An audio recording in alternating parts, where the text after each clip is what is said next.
Hello, I'm David Roger, General Counsel for the Las Vegas Police Protective Association.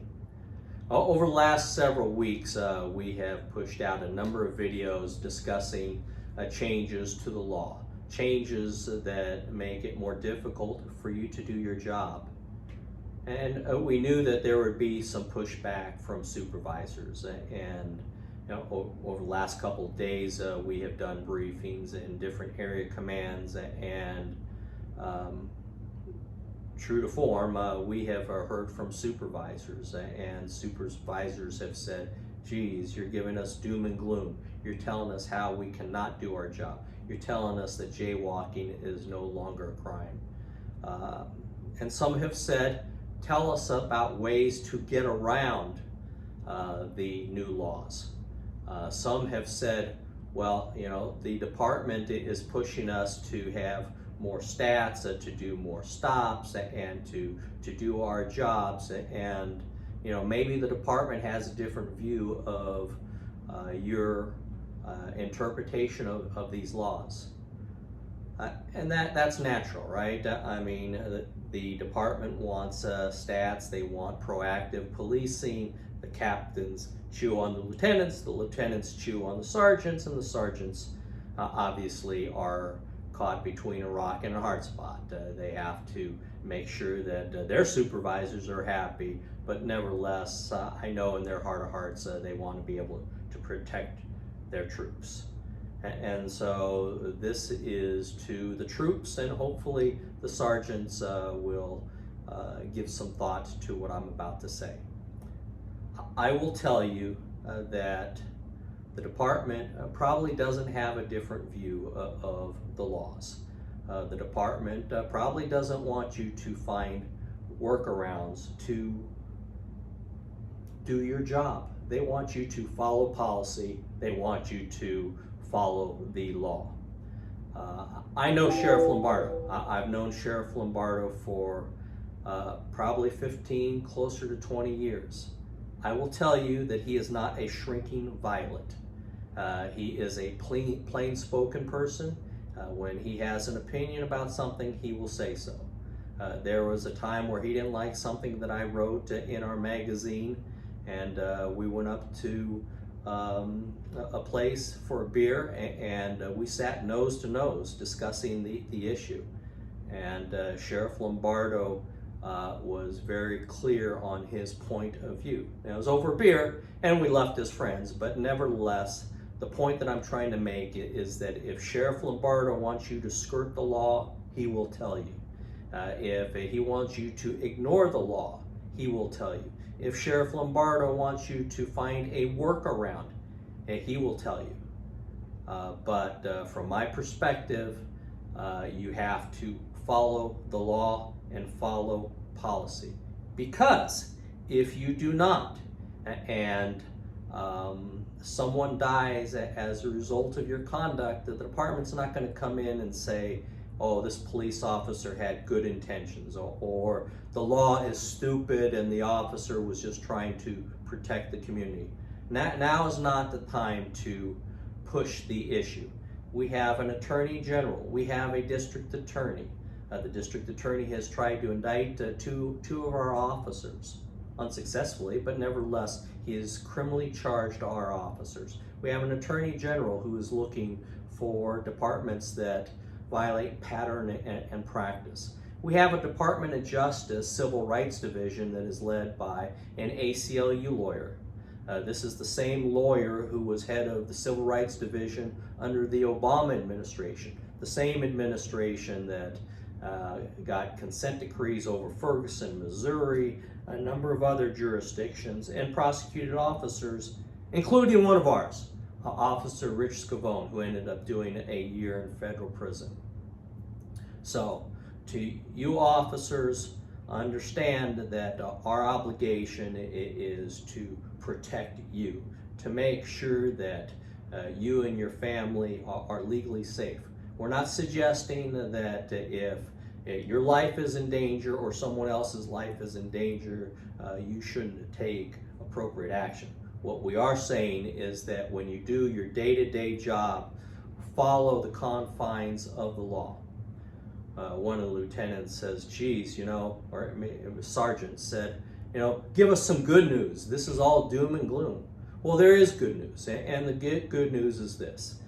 When you get as much gray hair as me, you have gone through a few cycles. I've been a prosecutor since 1987. I spent 25 years as a prosecutor, the last 9 of which I was the district attorney. I've worked the remainder of my career working for you, representing you, and I have seen the cycles. In 1995, we had truth in sentencing, where judges were required to impose minimum and maximum sentences, and we knew that good time credits would not be applied to the minimum sentence. That has all changed over the years.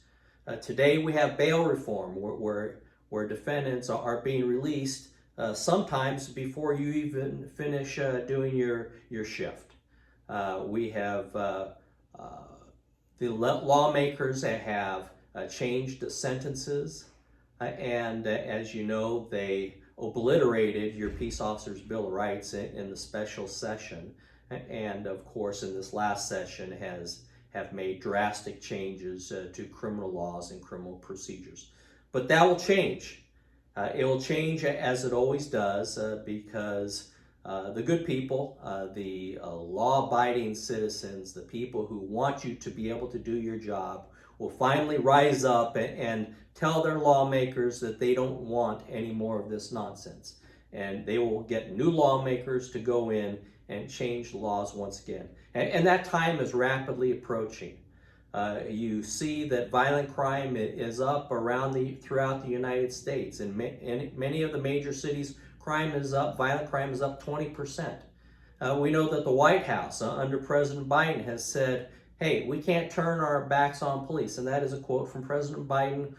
We have to provide them support. And so they have said, spend the COVID money on police departments and police officers. We know that in California, there was a proposition that lowered or raised the level of value of theft to change felony burglaries or grand larcenies to petty larcenies. And as a result, retailers having to close their stores or close their stores earlier in the evening because of all the shoplifting, because now individuals can steal $600, $700 worth of goods, and it's still petty larceny. So this will change. It'll change quicker than you may think. But until then, understand that we don't agree with the laws. And I'm sure that there are many administrators in the police department who do not agree with the laws either.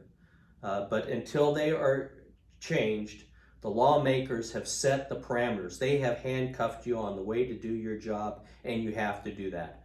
Because otherwise, you risk your career and your livelihood and maybe even your liberty if you decide that you are going to push the envelope just to get a stat or just to make your supervisor happy. There's talk among supervisors about jaywalking and how it's no longer crime, but we can get around it because we can charge a pedestrian in a roadway. That is not a wise move. That is a bad gamble from my perspective.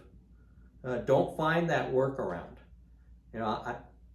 I'm relatively confident that when the legislature was discussing decriminalizing jaywalking, there was some talk about keeping the crime pedestrian in a roadway so that when protesters go marching down Las Vegas Boulevard in front of the Bellagio and the Cosmopolitan, police and the sheriff had some tool to get those protesters back on the sidewalk and not in the middle of the street. So don't push the envelope. Now is not the time to gamble with your career, your livelihood, and maybe even your liberty. Please contact me anytime with your questions. It's droger@lvppa.com. That's the easiest way to get a hold of me. If you can call me in the middle of the night, but I can't always give you my best legal analysis at 2 o'clock in the morning. And then of course, the website is davidroger.us. It's mobile friendly. It has the traffic manual on it, the Metro Criminal Handbook, and a whole lot of other resources. Thank you, and I appreciate what you do to protect our community, and in turn, we will do our best to protect you. Thank you.